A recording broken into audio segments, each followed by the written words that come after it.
Welcome back to our channel. In a vast expanse of the world's oceans, where sunlight dances across rolling waves and the rhythm of nature remains untouched by time, there lives a creature of ancient grace, the sea turtle. These majestic beings have glided through the seas for over 100 million years, surviving mass extinctions, climate changes, and the shifting tides of evolution. But today, their very existence is under threat. Not by natural predators, but by the harmful consequences of human activity. Among the many dangers they face, one of the most overlooked yet devastating is the infestation of barnacles. At first glance, barnacles may appear harmless, tiny crustaceans that attach themselves to hard surfaces. But when they colonize a living creature like a sea turtle, they become dangerous parasites. They don't just hitch a ride. They dig deep into the turtle's skin and shell, creating wounds, spreading infections, and impairing the animal's ability to swim, dive, and feed. And when barnacle infestations become too severe, they can lead to slow, painful deaths. The rescue of barnacle-covered turtles is one of the most humbling, emotional, and labor-intensive acts of marine conservation.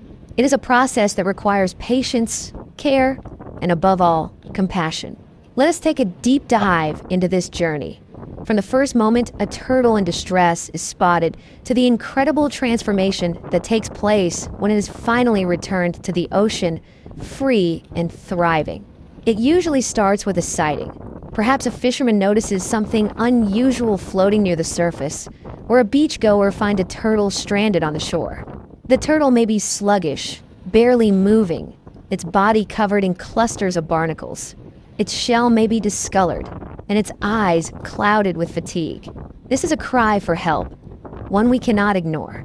Rescue teams are alerted and quickly mobilize. These heroes of the sea, often volunteers or marine biologists, work under pressure and with urgency. They approach the turtle carefully, not wanting to cause further stress. Once the turtle is safely secured, it is transported to a rescue center, an oasis of healing for marine life. Assessment: understanding the extent of the damage. Upon arrival at the rescue facility, the turtle undergoes a thorough examination. Specialists assess its vital signs, hydration levels, and mobility. But the most glaring issue is almost always the barnacles. Dozens, sometimes hundreds, of them attached to the shell, flipper's neck, and even around the eyes. The turtle's body is exhausted. Barnacles increase drag in the water, making it harder for turtles to swim and hunt. Some barnacles have burrowed into the soft tissue, causing open wounds that become infected. In some cases, the turtle has stopped eating altogether, weakened by the constant pain. Each turtle is unique. Some are juveniles with a fighting chance. Others are adults that have endured these parasites for months or even years. Regardless of the condition, the mission remains the same: to heal, to restore, and to return. The removal of barnacles is not as simple as scraping them off. It is a delicate, slow, and precise process. Using specialized tools like dental picks, tweezers, and brushes, rescuers begin removing the barnacles one by one. Every movement is calculated, every touch gentle. The goal is to remove the barnacle without tearing the turtle's skin or shell. Some barnacles come off easily. Others are deeply embedded. The turtle may flinch, bleed, or tremble from the discomfort.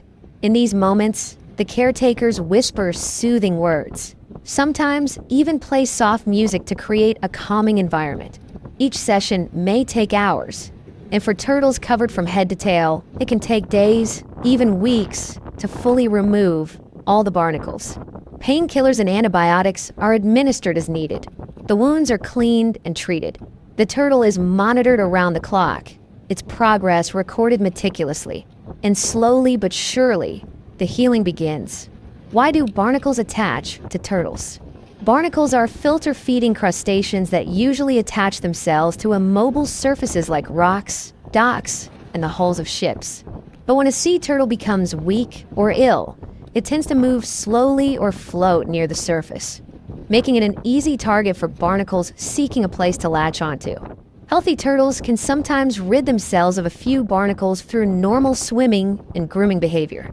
But when a turtle is compromised, perhaps due to pollution, injury, or entanglement, it becomes a stationary platform for infestation.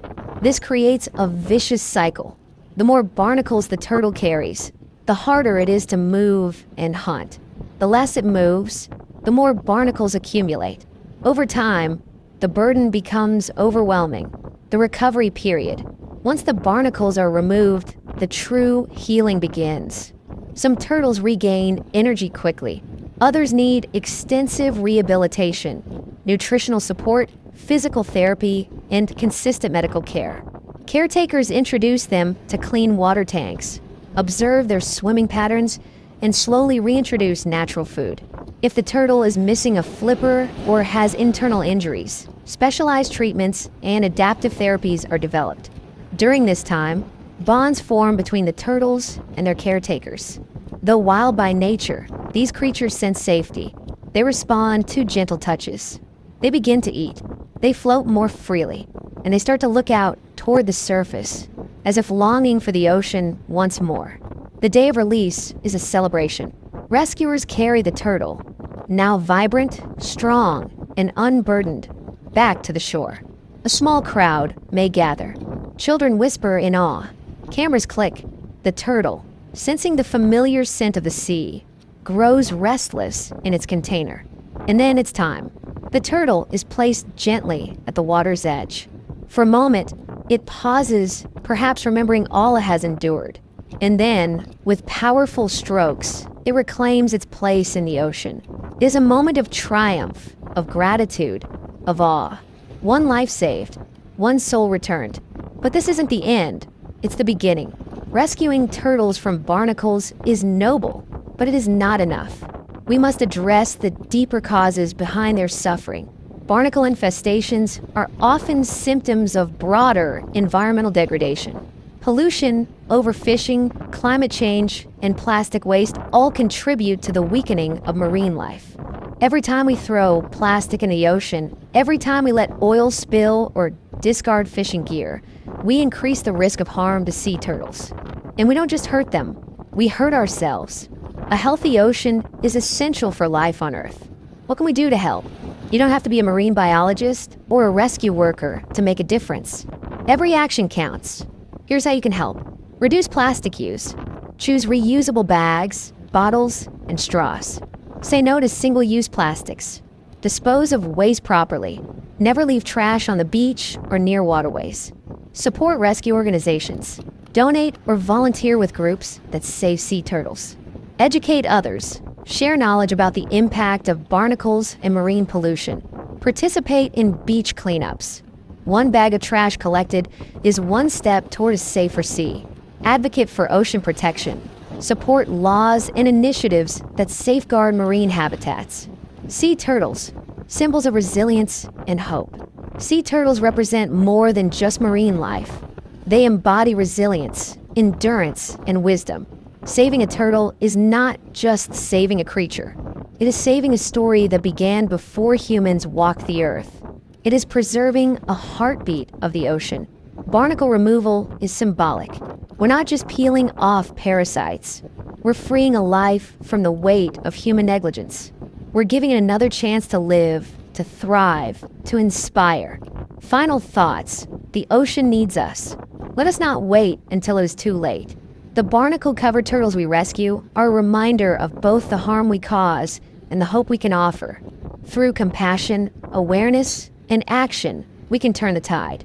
The next time you see a wave crash or a turtle glide, remember, you are connected to that world, and that world is asking for your help. So let us rise to the occasion. Let us rescue not just turtles, but our own humanity. Let us clean the oceans, care for the creatures, and pass down a planet that future generations will thank us for. Let us choose healing. Let us choose life. Let us choose to protect the sea.